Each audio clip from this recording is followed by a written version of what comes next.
Hello everyone, welcome back to my channel. ನಾನಿಲ್ಲಿ number of subscribers ಹೇಗೆ increase ಮಾಡ್ಕೋಬೋದು ಹೊಸದಾಗಿ ಚಾನಲ್ ಕ್ರಿಯೇಟ್ ಮಾಡಿದವರು ಅಂತ ನಾನು ಹೇಳೋಕ್ಕೆ ಬಂದಿದ್ದೀನಿ. First and foremost long form ವಿಡಿಯೋಸಿಂದ ಜಾಸ್ತಿ ಸಬ್ಸ್ಕ್ರೈಬರ್ಸ್ ಬರಲ್ಲ, ಅದು ಫಸ್ಟ್ ಪಾಯಿಂಟು. ಯಾಕಂದರೆ ಲಾಂಗ್ ಫಾರ್ಮ್ ವಿಡಿಯೋಸ್ ನೋಡೋಕ್ಕೆ ಅಷ್ಟೊಂದು ಟೈಮ್ ಈಗ ಯಾರ ಹತ್ರನೂ ಇಲ್ಲ. ಆ್ಯಕ್ಚುಲಿ ಹೇಳಬೇಕಿದ್ರೆ ಶಾರ್ಟ್ಸೇ ಜಾಸ್ತಿ ಜನ ನೋಡ್ತಾ ಇದ್ದಾರೆ. ಸೊ ಶಾರ್ಟ್ಸಿಂದ ಹೇಗೆ ನೀವು ಸಬ್ಸ್ಕ್ರೈಬರ್ಸ್ನ ಗೇನ್ ಮಾಡ್ಬೋದು ಅಂತ ನಾನು ಏನು ಮಾಡ್ತಾಯಿದ್ದೀನಿ, ನನಗೆ ಹೇಗೆ ಸಬ್ಸ್ಕ್ರೈಬರ್ ಜಾಸ್ತಿ ಆಗ್ತಾ ಇದ್ದಾರೆ ಅದನ್ನು ನಾನು ಇಲ್ಲಿ ಹೇಳ್ತೀನಿ.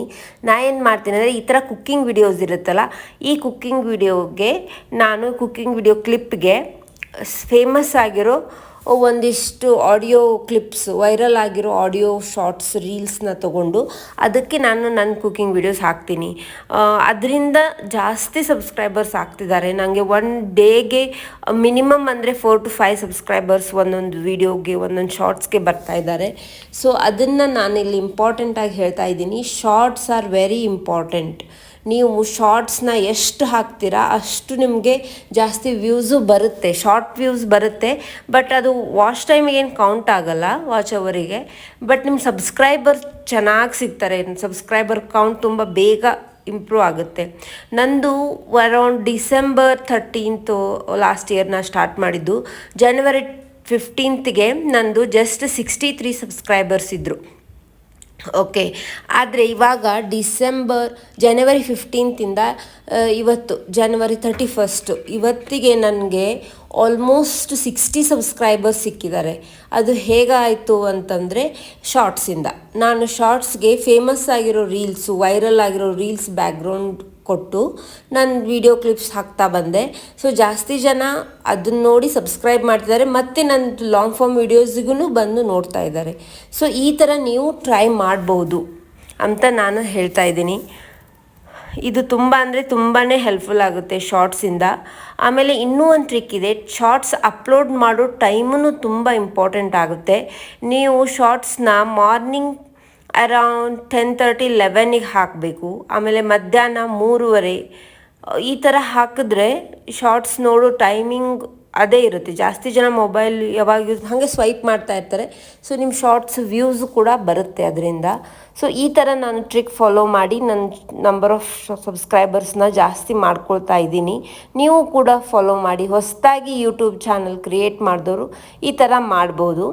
ಅದೇ ಥರ ನಾನು ಇವಾಗ ಇಲ್ಲೊಂದು ಪನ್ನೀರ್ ಪಕೋಡ ಮಾಡ್ತಿದ್ದೆ ಇವತ್ತು. ಆ ರೆಸಿಪಿ ಹೇಳಕ್ಕೆ ಬಂದೆ. ಫಸ್ಟ್ ಅದನ್ನು ಎಕ್ಸ್ಪ್ಲೇನ್ ಮಾಡಿ ಇದಕ್ಕೆ ಬರಬೇಕು ಅಂದ್ಕೊಂಡೆ.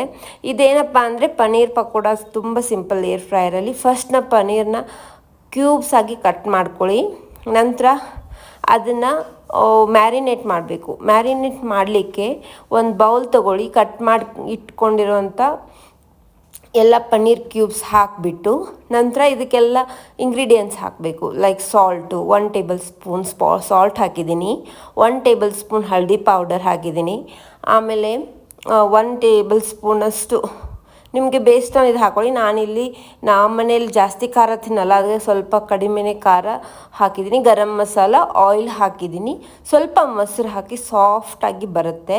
ಸೊ ಇದೆಲ್ಲವನ್ನು ಹಾಕಿ ಮಿಕ್ಸ್ ಮಾಡಿ, ನಂತರ 1 ಟೇಬಲ್ ಸ್ಪೂನಷ್ಟು ರೈಸ್ ಫ್ಲಾರ್ ಹಾಕಿದ್ದೀನಿ. ಇದು ಕ್ರಿಸ್ಪಿನೆಸ್ ಬರುತ್ತೆ ಪನ್ನೀರ್ ಪಕೋಡಕ್ಕೆ, ಕುರುಮ್ ಅಂತ ಚೆನ್ನಾಗಿರುತ್ತೆ. ಮಿಕ್ಸ್ ಮಾಡಿಬಿಟ್ಟು ಒಂದು 10 ಮಿನಿಟ್ಸ್ ಸೈಡಲ್ಲಿಟ್ಟು ಏರ್ ಫ್ರೈಯರಲ್ಲಿ ಪ್ಲೇಸ್ ಮಾಡೋದು. ಅದಕ್ಕಿಂತ ಮುಂಚೆ ಏರ್ ಫ್ರೈಯರ್ ಅದು ಪ್ಲೇಟ್ ಇರುತ್ತಲ್ಲ, ಅದಕ್ಕೆ ಸ್ವಲ್ಪ ಆಯಿಲ್ ಗ್ರೀಸ್ ಮಾಡಿ, ಆಮೇಲೆ ಅದು ಪನ್ನೀರನ್ನ ನೀಟಾಗಿ ಪ್ಲೇಸ್ ಮಾಡಿಬಿಟ್ಟು ಅದನ್ನು ಏರ್ ಫ್ರೈಯರಲ್ಲಿ ಇಡೋದು. ಓಕೆ, ಏರ್ ಫ್ರೈಯರಲ್ಲಿ ಎಷ್ಟೊತ್ತು ಇಡಬೇಕಪ್ಪ ಅಂದರೆ 170 ಡಿಗ್ರಿ ಸೆಲ್ಸಿಯಸ್ಗೆ 12 ಮಿನಿಟ್ಸ್ ಅಷ್ಟು ಇಟ್ಬಿಟ್ಟು ಆಫ್ ಆದ ತಕ್ಷಣವೇ ತೆಗೆದುಬಿಡಿ. ಅದರಲ್ಲೇ ಬಿಡಬೇಡಿ, ಅದು ಓವರ್ ಕುಕ್ ಆಗುತ್ತೆ. ಆಫ್ ಆದ ತಕ್ಷಣ ತಗೊಂಡು ನೀವು ಸರ್ವ್ ಮಾಡ್ಕೊಂಡು ತಿನ್ಬೋದು. ಇದನ್ನು ಸರ್ವ್ ಮಾಡಲಿಕ್ಕೆ ನೀವು ಇದನ್ನು ಸಾಸ್ ಒಟ್ಟಿಗೆ ಆದರೂ ತಿನ್ಬೋದು, ಗ್ರೀನ್ ಚಟ್ನಿ ಹಚ್ಕೊಂಡು ತಿನ್ಬೋದು. ತುಂಬ ಚೆನ್ನಾಗಿರುತ್ತೆ, ಕ್ರಿಸ್ಪಿಯಾಗಿ ಬರುತ್ತೆ. ಇಂಪಾರ್ಟೆಂಟ್ ಏನಂದರೆ, ಕ್ರಿಸ್ಪಿಯಾಗಿ ಹೊರಗಡೆ ಕ್ರಿಸ್ಪಿಯಾಗಿ ಒಳಗಡೆ ಸಾಫ್ಟಾಗಿ ಬರುತ್ತೆ. ತುಂಬ ಚೆನ್ನಾಗಿರುತ್ತೆ, ಟ್ರೈ ಮಾಡಿ. ಇದು ಕೂಡ ಶಾರ್ಟ್ಸಲ್ಲಿ ಅಪ್ಲೋಡ್ ಮಾಡಿದ್ದೀನಿ. ಇದನ್ನ ಅಪ್ಲೋಡ್ ಮಾಡಿದಾಗೂ ತುಂಬ ಜನ ಲೈಕ್ ಮಾಡಿದ್ದೀರಾ, ಸಬ್ಸ್ಕ್ರೈಬ್ ಕೂಡ ಆಗಿದೆ.